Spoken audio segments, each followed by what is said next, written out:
Olá. O livro Dialética do Concreto, de Karel Kozik, não é apenas um estudo no qual se procura resgatar a importância do método proposto por Marx. Método este que permite compreender a realidade no seu movimento, na sua totalidade e na sua processualidade. Dialética do concreto é também um embate permanente com as correntes subjetivistas que proliferaram ao longo do século XX. É uma defesa do marxismo, mas é também um combate ao positivismo e às correntes neopositivistas que cada vez mais enveredaram pela compreensão de que é impossível compreender a realidade na sua totalidade, uma vez que a realidade é infinita. Neste sentido, o que proliferou, o que ganhou espaço nas análises, foram investigações que atribuíam à realidade uma leitura essencialmente subjetivista, em vez de apreender a concreticidade do real, em vez de aprender efetivamente o ser efetivo daquela sociedade que estava sendo analisada. Dentre os inúmeros teóricos que neste processo investiram contra a ideia de totalidade proposta pela teoria marxiana, Kozik cita, por exemplo, Hayek, que em sua polêmica contra o marxismo afirmará que a alma humana não poderá jamais abranger o todo no sentido de todos os vários aspectos da situação real. Ora, Kozik tem procurado demonstrar ao longo deste capítulo a totalidade concreta, cuja primeira parte registramos em vídeo anterior. Kozik tem procurado demonstrar que falar em totalidade não significa pegar os infinitos dados da realidade, mas sim compreender os elementos determinantes que percorrem uma determinada realidade em determinado momento e que possibilitam compreender a estrutura daquela realidade. Nesse sentido, a postura adotada pelo pensamento dialético, ela vai no sentido contrário àquele proposto pelo racionalismo e o empirismo, observa Kozik, uma vez que estas duas correntes de pensamento se movem através de um sistemático acrescentamento linear de fatos ulteriores, posteriores.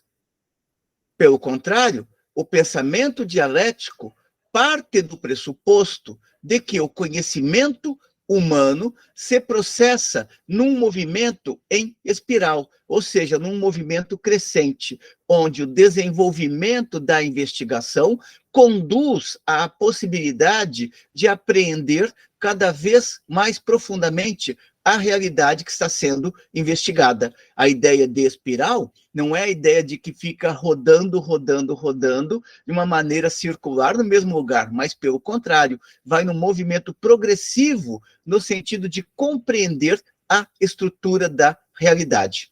Portanto, o pensamento dialético parte do pressuposto de que o conhecimento humano se processa num movimento em espiral, do qual cada início, cada ponto de partida é abstrato e relativo. E por que o ponto de partida é abstrato e relativo? Isto se dá em razão de que o ponto de partida apreende a superficialidade do objeto, apreende o objeto na sua dimensão fenomênica e não na sua estrutura real. Prosseguindo, observa Kozik. Se a realidade é um todo dialético e estruturado, o conhecimento concreto da realidade, portanto, o conhecimento da estrutura da realidade, tal como ela é, ou aproximativamente é, não consiste em um acrescentamento, em uma soma sistemática de fatos a outros fatos, de manifestações fenomênicas a outras manifestações fenomênicas, de elementos que se vai acrescentando como se fosse uma receita de bolo. Em um acrescentamento sistemático de fatos a outros fatos e de noções a outras noções. Pelo contrário, o pensamento dialético, ele conduz a um processo de concretização que procede do todo fenomênico, para as partes, para os elementos constitutivos daquela realidade que, num primeiro momento, emerge no plano da consciência apenas sob a forma fenomênica. É um processo de concretização, portanto, de apreensão da estrutura, que procede do todo para as partes, e das partes para o todo, compreendida a importância de cada elemento constitutivo daquela realidade, que inicialmente se apresentou apenas na sua forma fenomênica, vai se fazendo progressivamente o caminho inverso, no qual aquelas partes são cientificamente compreendidas, mas também se desvenda a articulação daquelas partes no processo de constituição do objeto real, daquela realidade concreta. Portanto, é um processo de concretização que procede do todo para as partes, e das partes para o todo, dos fenômenos para a essência, e da essência para os fenômenos, da totalidade para as contradições, e das contradições para a totalidade. Portanto, o pensamento dialético não ficará preso ao fenômeno.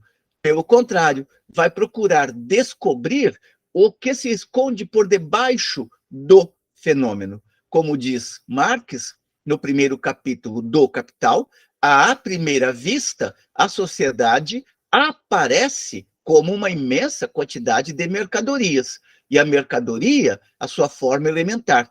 No entanto, por debaixo desta aparência se escondem relações sociais concretas que precisam ser investigadas de tal modo a possibilitar, inclusive, a compreensão da mercadoria e por que ela é o elemento essencial ou mais geral da sociedade capitalista. Prosseguindo, Kozik observa também que, entre todos os elementos constitutivos de uma determinada totalidade, existem correlações que estão ligadas em um constante processo. E neste processo em espiral, no sentido de que se vai avançando cada vez mais para compreender em profundidade a estrutura de uma determinada realidade, todos os conceitos entram em movimento recíproco, ou seja, todas aquelas categorias constitutivas do real vão revelando como estão interligadas, como que o trabalho assalariado está ligado à exploração, como a exploração não é uma exploração qualquer, mas é uma exploração que busca acrescentar a mais-valia, como a mais-valia pode ser uma mais-valia absoluta, ou mais-valia relativa, ou a combinação de ambas. É a partir deste momento, onde se decompõem os elementos, que também se mostra a conexão entre estes elementos e como a conexão entre estes elementos configura uma determinada realidade. Desta forma, todos os conceitos entram em movimento recíproco e se elucidam, se esclarecem mutuamente, de tal modo a permitir a compreensão da concreticidade do real, tal como este real se encontra estruturado. A compreensão dialética, prossegue Kozik, a compreensão dialética da totalidade, portanto, da estrutura real de uma determinada realidade, de uma determinada manifestação sócio-histórica, a compreensão dialética da totalidade significa que as partes se encontram em relação de interna interação e conexão entre si e com o todo, mas também que o todo não pode ser petrificado na abstração situada por cima das partes, visto que o todo se cria a si mesmo na interação das partes. Ou seja, o todo imediato, ele é apenas o todo fenomênico.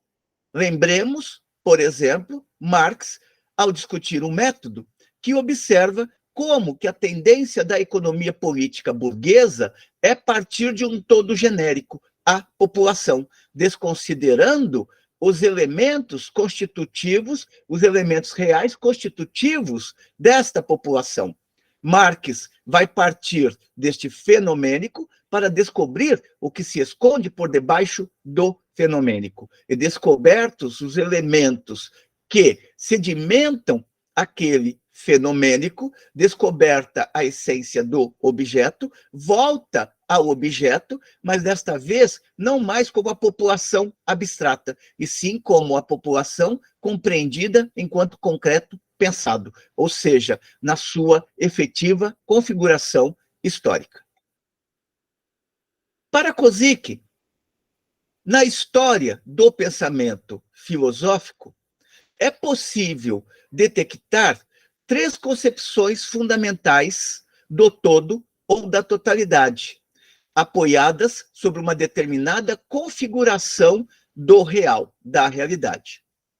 A primeira concepção que procurou compreender a totalidade é a concepção atomística realista, racionalista de Descartes até Wittgenstein, que concebe o todo como totalidade dos elementos e dos fatos mais simples. Não se trata da primeira concepção histórica da totalidade, mas de uma das concepções da totalidade que obteve grande importância no interior do pensamento filosófico.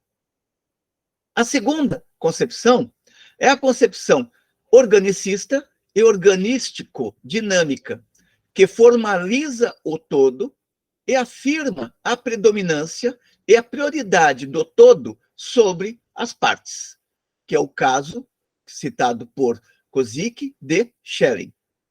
A terceira concepção é a concepção dialética, que vem desde os gregos, passa por Hegel e chega a Marx, ou vem desde Heráclito, passa por Hegel e chega a Marx. Esta concepção dialética concebe o real como um todo estruturado que se desenvolve e se cria. Portanto, a realidade não é fixa. A realidade está em contínuo movimento. E este movimento pode ser apreendido aproximativamente pelo pensamento. Muito embora a dialética seja uma grande conquista que se estende dos gregos ao mundo moderno, a tendência do século XX foi de se afastar do pensamento dialético e, ao fazer isso, estabeleceu um combate contra a ideia de que a totalidade, no sentido dialético, pode ser efetivamente apreendida pelo pensamento. Para estas correntes que se afastaram do pensamento dialético, o mundo teria se estraçalhado, deixando de ser uma totalidade e transformou-se num caos. Neste sentido, a ordenação deste caos é tarefa do sujeito, ou seja, é o indivíduo que organiza a compreensão da realidade, é o indivíduo que vai formatar o que a realidade é. A realidade deixa de ter as suas determinações concretas e tudo passa para o plano da análise subjetiva. Lembremos que a análise dialética é uma apreensão do real pelo pensamento, mas não é uma apreensão subjetiva, é uma apreensão que busca detectar os elementos constitutivos da realidade e a estrutura da realidade. O pensamento subjetivista, pelo contrário, vai no sentido oposto. Na medida em que a totalidade é incompreensível, cabe à subjetividade expor o que entende que seja a realidade. No caos do mundo, proposto por estas correntes, a ordem é introduzida pelo sujeito transcendental, ou seja, pela perspectiva subjetivista. Outro é o caminho do materialismo histórico, ou da concepção dialética da história. Para o materialismo, a realidade social pode ser conhecida na sua concreticidade, na sua totalidade, dentro do sentido dialético que vimos expondo ao longo deste capítulo. Para o materialismo, a realidade social pode ser conhecida na sua concreticidade, totalidade, quando se descobre a natureza da realidade social, portanto, a estrutura de uma determinada realidade histórica. Quando se elimina a pseudo-concreticidade, portanto, a leitura fenomênica da realidade. Quando se elimina a pseudo-concreticidade, se abre o caminho para conhecer a realidade social como unidade dialética, portanto, processo, movimento, síntese, contradição, da base com a superestrutura, ou a supraestrutura. E o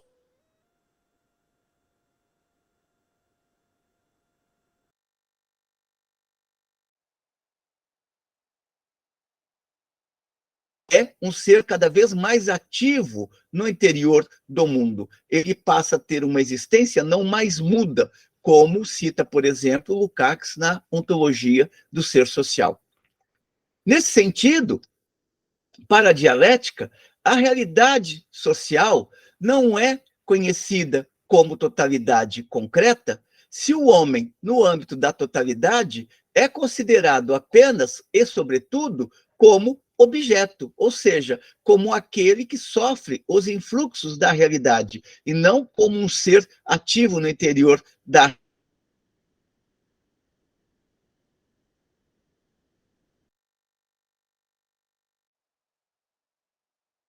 afetiva, ou seja, uma ação mediada pelo pensamento, na qual ele procura transformar continuamente a realidade, subordinando a realidade às suas necessidades. E disto advindo processos de transformação no interior da realidade, sem o que seria impossível explicar, por exemplo, a constituição dos vários modos de produção ao longo da história.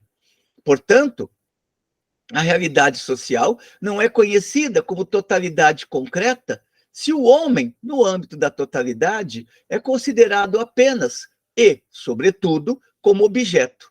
E na praxis histórica objetiva da humanidade, não se reconhece a importância primordial do homem como sujeito. Portanto, o homem, o ser social, não é um ser passivo no interior da história.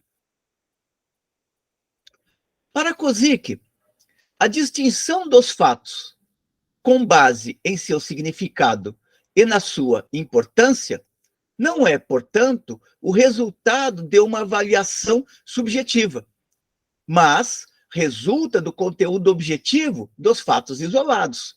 Ou seja, o que o pensamento faz é apreender o que é a realidade. O pensamento, ele, no terreno dialético, ele não inventa a realidade. A realidade existe. O que o pensamento dialético procura apreender é o que é a estrutura desta realidade, quais são os elementos constitutivos desta realidade, como estes elementos constitutivos da realidade se colocam em inter-relação e em movimento, no sentido de configurar aquela realidade tal como aquela realidade efetivamente é.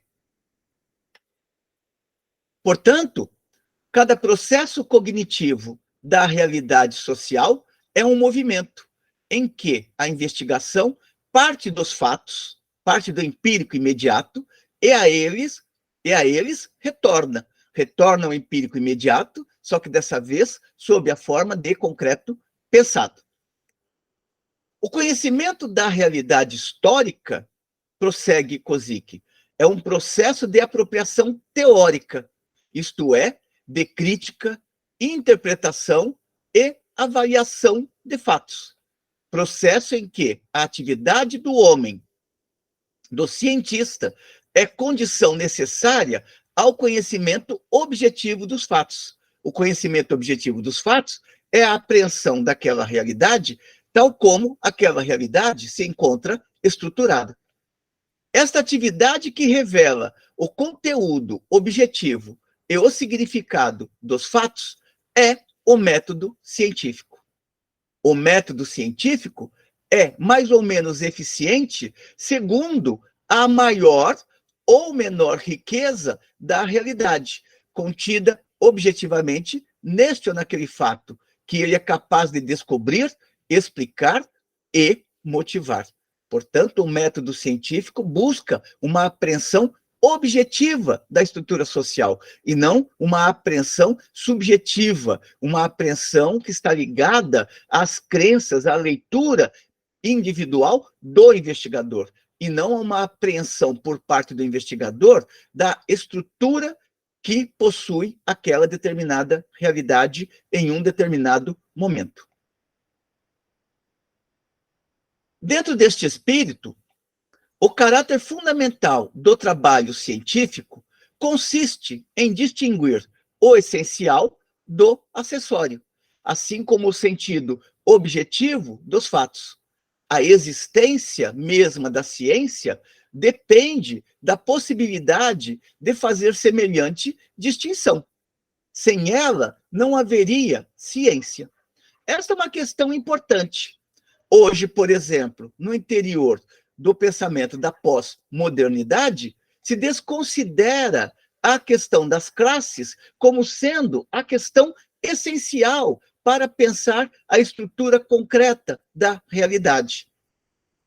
Renegando as classes, se envereda por elementos que têm a sua importância, tais como a questão da raça, a questão das lutas mais específicas que existem na realidade, no mundo contemporâneo. No entanto, estas lutas encontram-se subordinadas a dimensões ontológicas da realidade que não podem ser negligenciadas.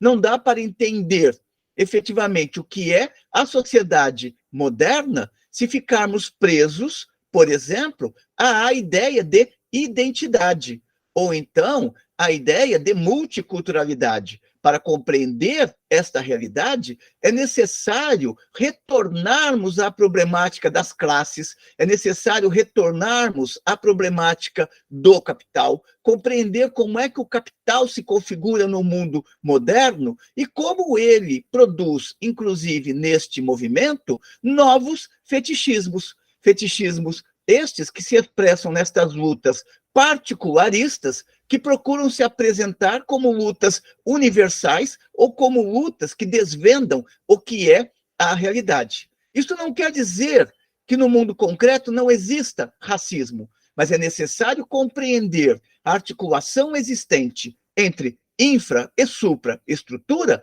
para compreendermos também, apreendermos ontologicamente o que é o racismo no mundo moderno. Isso não significa que não exista desemprego ou não exista questões ligadas à sexualidade e tudo mais. Mas estas questões não são as questões ontologicamente determinantes do mundo moderno. Elas estão presentes, mas para compreendê-las efetivamente é necessário que se compreenda a totalidade concreta, portanto, a estrutura da sociedade capitalista na sua fase avançada.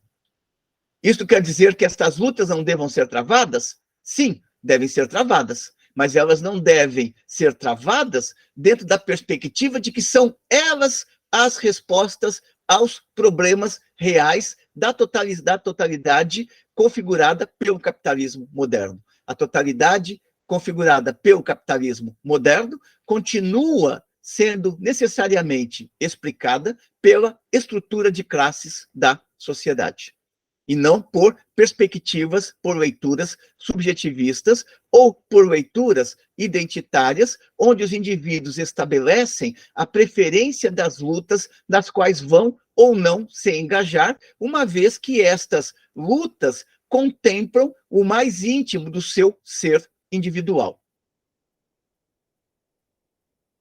Nozick prossegue, observando que a teoria materialista distingue o contexto da realidade, no qual os fatos existem originária e primordialmente, e o contexto da teoria, em que os fatos são imediatamente ordenados.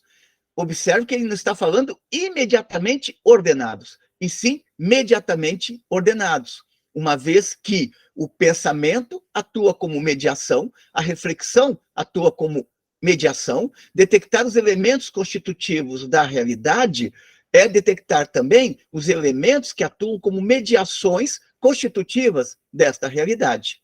É apenas no plano do pensamento fenomênico que a realidade ou o conhecimento se dá de forma imediata. A ciência é um caminho de compreensão imediato da realidade. Portanto, é sempre necessário distinguir também estas duas categorias fundamentais para análise, que é o imediato e o mediato. A teoria materialista distingue o contexto da realidade, no qual os fatos existem originária e primordialmente, e que se manifesta na sua forma fenomênica, e o contexto da teoria, que é a apreensão minuciosa desta realidade fenomênica, em que os fatos são, em um segundo tempo, imediatamente ordenados, depois de terem sido precedentemente arrancados do contexto originário do real. Arrancados no sentido de detectados e compreendidos isoladamente. Observemos o caminho seguido por Marx. Ele não está desconsiderando que a realidade é uma totalidade, mas para compreender o que é esta totalidade, ele se vê, num primeiro momento, na necessidade de investigar o que é trabalho, o que é força de trabalho, o que é valor de uso, o que é valor de troca, o que é valor, o que é mais-valia absoluta e relativa. Ou seja, ele está retirando estes elementos da totalidade? Não, ele está apreendendo estes elementos da totalidade para poder voltar à totalidade concreta, não mais compreendendo-a de uma maneira fenomênica, e sim de uma maneira científica, objetiva. O homem, o ser social, observa Kozik, o homem não pode conhecer o contexto do real a não ser arrancando os fatos do contexto, ou seja, detectando os elementos constitutivos do real e compreendendo o significado desses elementos no interior daquela determinada realidade que está constituída.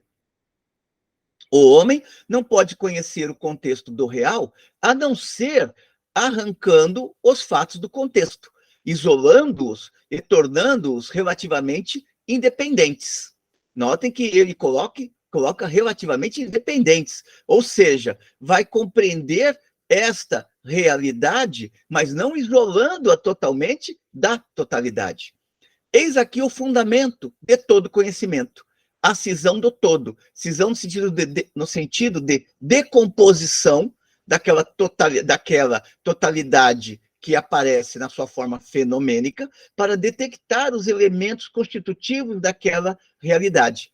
Lembremos o texto de Norman Geras, no qual ele observa que a realidade, no primeiro momento, aparece como sólida, mas, fazendo a comparação com uma cebola, na medida em que se vai tirando, descascando a cebola, ou se corta uma cebola ao meio, se observa que aquela cebola é constituída por camadas, e que estas camadas, elas são fundamentais para constituir a própria cebola.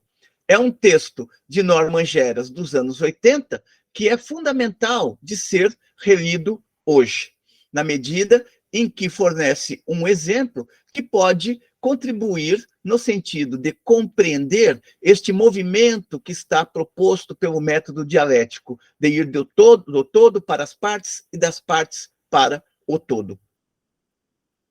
Portanto, todo conhecimento, ele percorre necessariamente, caso se queira compreender a realidade, este percurso.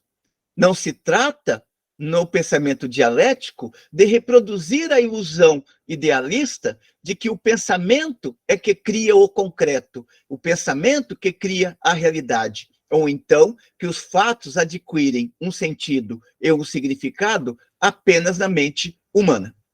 Pelo contrário, o problema fundamental da teoria materialista do conhecimento, da teoria dialética do conhecimento, consiste em como conseguir que o pensamento, ao reproduzir espiritualmente a realidade, reproduzir espiritualmente significa reproduzir no plano do pensamento a realidade, se mantenha à altura da totalidade concreta, ou seja, se mantenha enquanto pensamento explicativo da realidade que exista, e não degenere em totalidade abstrata, ou seja, em uma formulação que, em vez de esclarecer o fenômeno, cria novas mistificações em torno do fenômeno. É sempre importante reconhecer, observa Kozik, que quando se fala em totalidade, análise da totalidade, pode-se estar se referindo também, é possível que se esteja se referindo também a falsas totalizações. Por exemplo, Durkheim remete a uma ideia de totalidade, que é compreender as instituições. Mas ali se trata da falsa totalidade, uma vez que Durkheim não vai apreender as instituições ligada ao todo dialético que constituem essas instituições. Basta ver que a crítica de Durkheim à sociedade capitalista se direciona apenas em fazer com que ela funcione harmonicamente, e não no sentido de apreender as contradições da sociedade capitalista. Mesmo as classes, se são consideradas por Durkheim como existentes, elas não são efetivamente explicadas à luz da totalidade e nem à luz do seu significado histórico. Daí que é necessário escapar às falsas totalizações.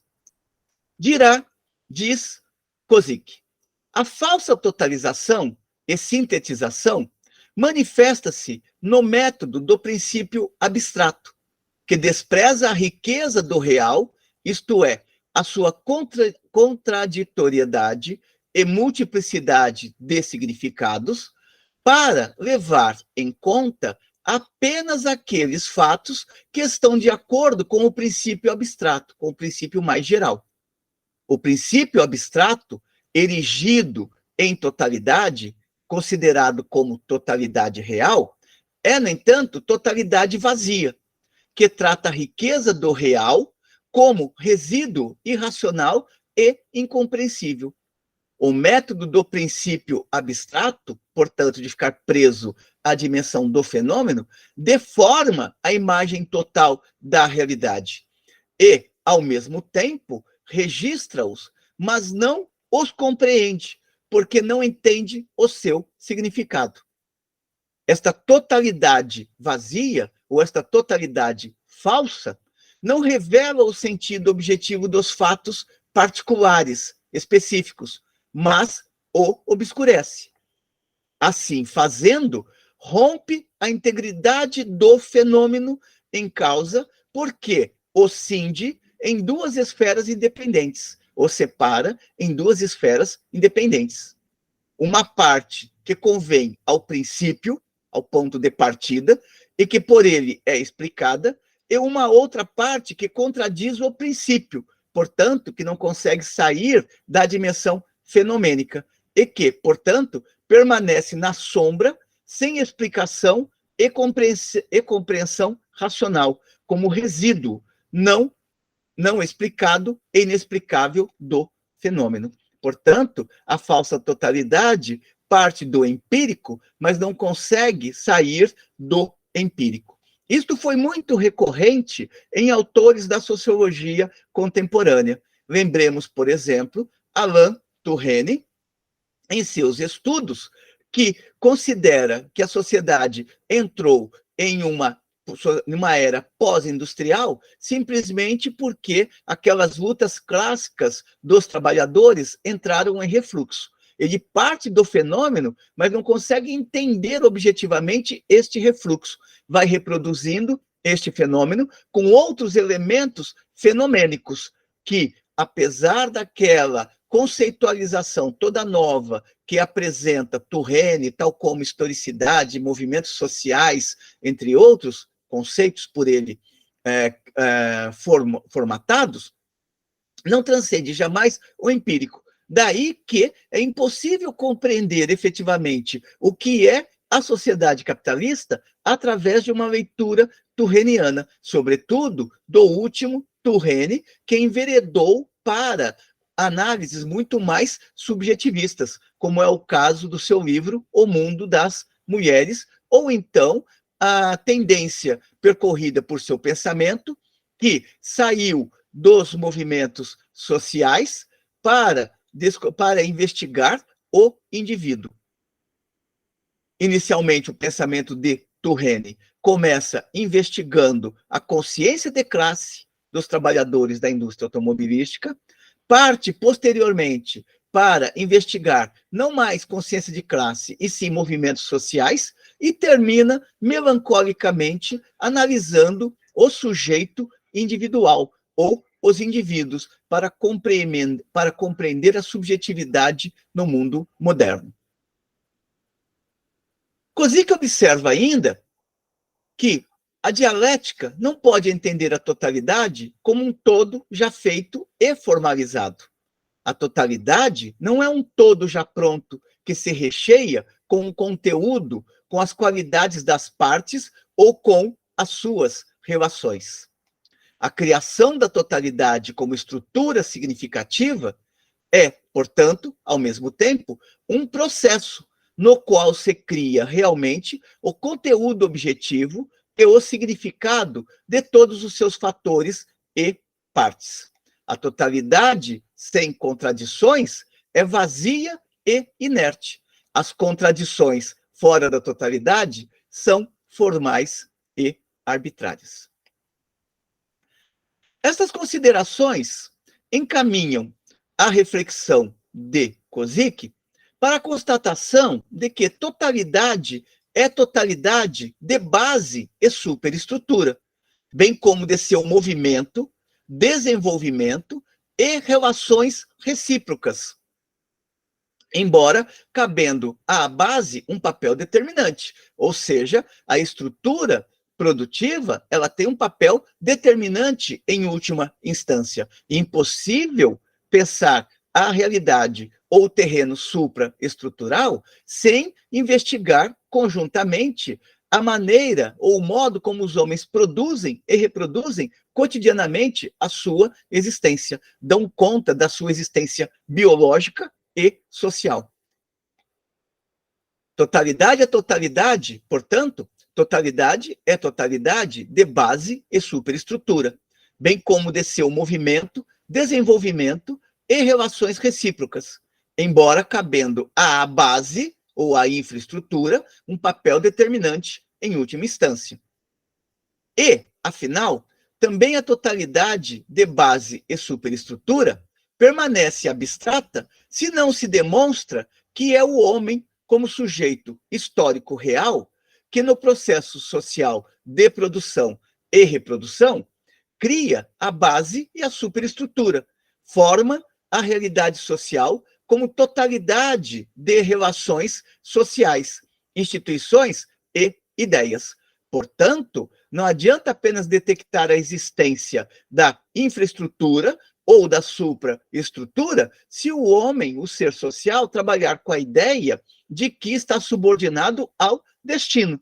Portanto, ao trazer à tona a ideia de destino, ele não está se colocando como sujeito da história, mas tão somente como uma individualidade que está lançada no mundo e não resta a ele outra coisa senão aceitar as agruras deste mundo ou, então, o destino que uma força estranha lhe atribuiu e que ele precisa cumprir. Para Kozik, pensar dialeticamente é sempre pensar também, para além da infra e da supraestrutura, como que o homem é um ser ativo, no sentido de produzir a infra e a supraestrutura e colocar em movimento uma determinada realidade social que se configura através dos modos de produção. Portanto, o homem é um sujeito histórico real, que no processo social de produção e reprodução cria a base e a superestrutura, forma a realidade social como totalidade de relações sociais, instituições e ideias. E nesta criação da realidade social objetiva, criação no sentido de que sua intervenção no mundo transforma este mundo, cria ao mesmo tempo, cria no sentido de produzir, ao mesmo tempo, a si próprio, como ser histórico e social, dotado de sentidos e potencialidades humanas, e realiza o infinito processo de humanização do homem. Portanto, o educador também é educado. Aquele ser que transforma as condições objetivas também é transformado por ela. E é dentro deste processo contínuo e intimamente ligado que se pode explicar o processo civilizatório e o desenvolvimento do ser social, ou aquilo que Kozik chama por humanização do homem. A totalidade concreta, como concepção dialético-materialista do conhecimento do real, significa, deste modo, a destruição da pseudo-concreticidade, portanto, do pensamento fenomênico, ainda que todo pensamento tenha de partir do fenomênico, do dado empírico imediato. Significa a destruição da pseudo-concreticidade, isto é, da fetichista e aparente objetividade do fenômeno, ou seja, daquela ilusão de que, ao olharmos para a realidade, já sabemos de imediato o que aquela realidade é. A destruição da pseudo-concreticidade, isto é, da fetichista, da mistificada e aparente objetividade do fenômeno, como se o fenômeno existisse por si só, e o conhecimento de sua autêntica objetividade, ou seja, a compreensão da estrutura daquele fenômeno. Em segundo lugar, conhecimento do caráter histórico do fenômeno, identificar que este fenômeno não existe ao acaso, mas é produto da ação dos homens no mundo, é produto de determinadas processualidades, é produto de intervenções sociais do homem no mundo. E, enfim, o conhecimento do conteúdo objetivo e do significado do fenômeno, da sua função objetiva e do lugar histórico que ele ocupa no seio do corpo social.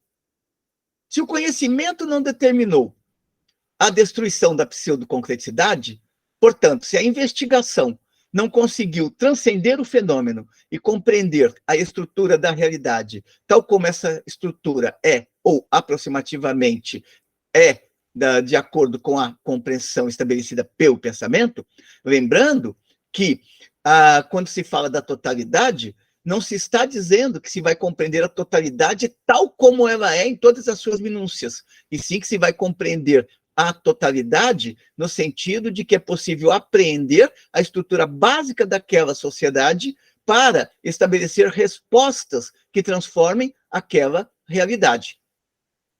Se o conhecimento não determinou a destruição da pseudo-concreticidade, portanto, a superação do pensamento fenomênico, se não descobriu, por baixo da aparente objetividade, por debaixo daquela realidade que parece existir por si mesma, como se, por exemplo, as mercadorias tivessem vida própria no mercado, como analisa no Capital Marx, se o conhecimento não determinou a destruição da pseudo-concreticidade, se não descobriu, por baixo da aparente objetividade dos fenômenos, sua autêntica objetividade histórica, e a objetividade histórica é de que as mercadorias não chegam ao mercado sozinhas, elas precisam dos indivíduos que as levem, dos proprietários de mercadorias, para colocá-las no mercado. Assim, confundindo-se a pseudo-concreticidade com a concreticidade, ou seja, confundindo a aparência com a estrutura real desta realidade, ele, o pensamento, o conhecimento, melhor dizendo, o conhecimento, se torna prisioneiro da intuição fetichista, da intuição mistificada, da má totalidade, ou seja, daquela leitura subjetiva da realidade. Portanto, a totalidade materialisticamente entendida é criação da produção social do homem, criação no sentido de que ela é apreendida efetivamente pelo pensamento humano sob a forma de conhecimento. Para Kozik, existem várias modalidades pelas quais a falsa totalidade pode se exprimir. Ela manifesta-se, de acordo com sua análise, sob 3 aspectos fundamentais. Primeiro deles, como totalidade vazia, a qual falta a apropriação da realidade sob a forma de momentos isolados e a atividade do pensamento analítico. A segunda forma é a totalidade abstrata. Nesta modalidade, falta a gênese, o processo de desenvolvimento, a gênese, o processo de formação.